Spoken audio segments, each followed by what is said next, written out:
You never quite know how to feel when you play 70 minutes. The Kings are 4-4 tie against the Chilliwack Chiefs, and for the first time this season, without a result after 70, Kings assistant coach Brock Sawyer joins us here in the post-game show. Let's go to the question that I think everybody wants to know, and how Kyle Betts is doing after that big hit there in the third period.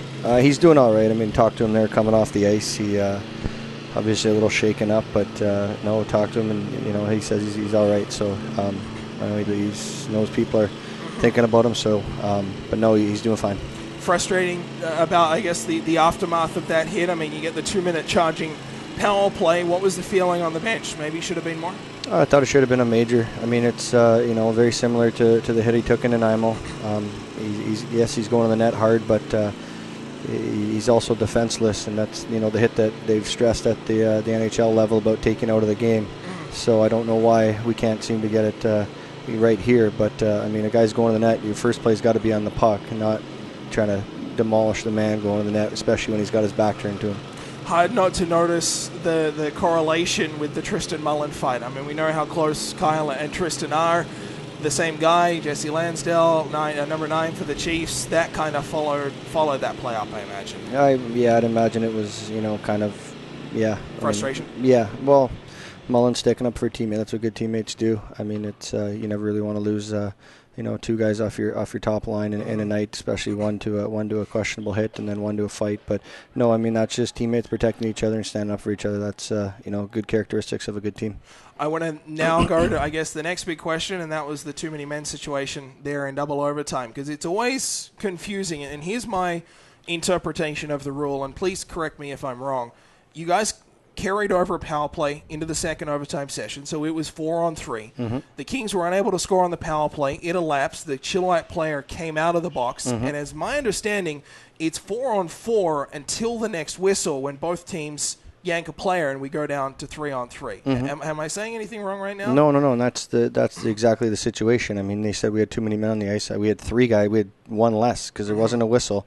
So they had 4, we had 3, and I mean, whatever, it's water under the bridge now. But no, that's why it wasn't a penalty shot, and that's why they came out 4-on-3, because it was technically still a carryover of the 4-on-4 because their player had come out of the box. But it's obviously it's up for debate. And I'd never seen that situation before, and that's why I wasn't sure. No, and exactly. Obviously, with 3-on-3, it goes right to a penalty shot, and had they handed one of those out, I'm sure there would have been an uproar. But no, it's because it was a 4-on-4 situation. Still, the penalty just puts us down to 4-on-3. Okay, so I just wanted to clarify that out, because I knew that the bench minor might have played a little bit of a different role in it, because my understanding was always the automatic penalty shot. But obviously there was some gray area there, and I just wanted to clear everything up. Let's go back to regulation, and I mean the perfect start. You get a goal 2 minutes in. It's from a guy you're not counting on to score. Nick Nonis appears from nowhere. Just a nice heads-up play by the net there. No, just a great read following the play up, and notices we have good puck possession and goes down and stops on the net, and lo and behold, he's got a tap in for a goal. So just a great read heading up ice and a good jump. Let's, I guess, kind of carry on that first period, and obviously a little bit, I guess it came in waves, not too dissimilar from what we saw against Victoria on Monday. Like, it seemed to be a flurry of action. I mean, even 20 seconds in, Chilliwack are peppering Jeff Smith. At 2 minutes in, we had 5 shots on goal. It kind of went that way all night. Like, it went in waves, it went in rushes all night tonight. No, exactly. I mean, yes, we get the goal 2 minutes in, but our start, I mean, we weren't ready to play. You could tell through the first 20. I mean, they took it to us, and we were lucky to escape with the 1-0 lead. I mean, we were slow. We weren't anticipating. We weren't on our toes, and our D zone was almost non-existent tonight, and they had like almost free reign to walk out of the corner and head to the net. So, definitely a lot of video tomorrow. We'll watch it. I mean, yes, it's one of the better teams in the league, and hopefully we're there in the end. I think if we got to tighten up in our D zone and show we don't have any can't sit back on our heels and let speed dictate our game. We have to play with energy and play with our speed that we have, and force the pace of play and be better and take pride and can't get walked out of the corners. It's one thing you learn as a defenseman. I mean, I was told it my whole career is whatever you do, don't get beat out of the corner. Take pride in your one-on-one matchup. And I thought tonight our D did an okay job, but we were still losing battles. We weren't communicating enough with our center. You could see their game-tying goal. We had the puck behind the net with full possession, we could have gone out the weak side and probably got it out and a good line change, or maybe even an empty netter. But no, we forced it back into traffic. They retain possession, bang it around, and lo and behold, they score the tying goal. So you mentioned the centerman, and I know it's not entirely on them, and I know it's something the Kings worked on this week in practice, but face-offs, I haven't seen the numbers from Norm Phillip, but it didn't seem flattering from up here tonight. No, it definitely wasn't good in the first. The second, we were +1.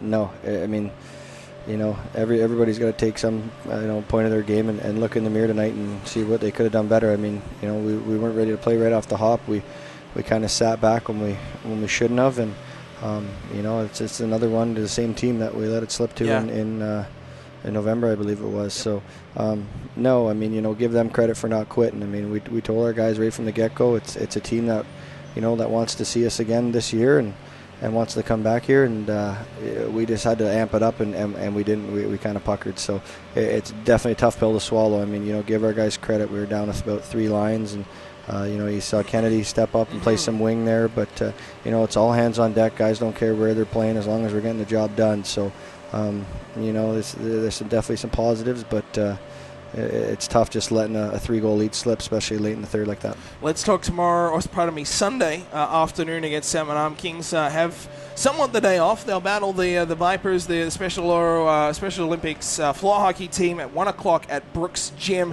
Entry by donation, and all the funds raised go to help fund their travel costs as they make their way to Nationals. Let's talk Sunday against Salmon in a very similar kind of situation. Kings drop points to the Silverbacks on the road back in December. Right before Christmas. Obviously, another very good team, polling high in the interior division, and one that the Kings, another measuring stick game on Sunday. No doubt. I mean, there's no in this league, there's no easy nights, and I think I've stated that anybody can beat anybody on any given day, time and time again. So, no, definitely a team, a big, fast skating club who's going to come in and play a physical game, and I mean, we just got to be ready. We've been playing some great hockey here at home. It's just a matter of dialing it in for 60 minutes and being prepared and know that we're in for a dogfight. I mean, especially coming down late in the season when we're down to 6 games left now. So it's going to be, a nail-biter right to the end. And obviously Salmon Arm's coming in, and they're looking for 2 crucial road points, jockeying for home ice advantage there in the interior. So it'll be a great game. Expect our guys to be ready for physically and mentally, and hopefully it's another positive post-game show here on Sunday afternoon. Yeah, you're never quite sure how to react after a 4-4 tie. I mean, I think the predominant emotion is disappointment, considering it was a 3-0 lead in the third period. But even after 70 minutes, you're never quite sure, are you? No, I mean, it's, yes, we got a point, and we're happy about that, but there's, it's...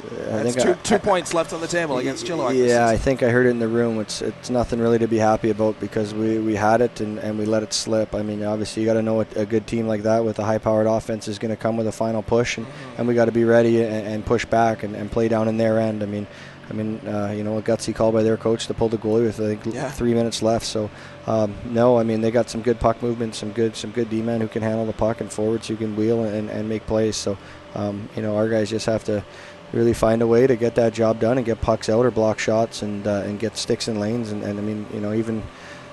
mean, it's tough, but there's so many positives to take too. We can't, let the negatives overshine that. I mean, Andy Stevens coming up with a huge shot block there in overtime on the 4-on-3. So, it's tough when you lose 2 guys, but no, all hands on deck. And I mean, a lot of positives to take from tonight. Obviously, when we look back, we're gonna, it's gonna sting a bit because it's you're letting the 3-goal lead slip. But no, Sunday's another day, and we'll get back here and get 2 points. Always sunny in Brock Sawyer land here. Well, some days, yeah. Kings assistant coach Brock Sawyer joining us here. I want to say congratulations, but thank you very much for coming up after a tough game like that. Yeah, thank you.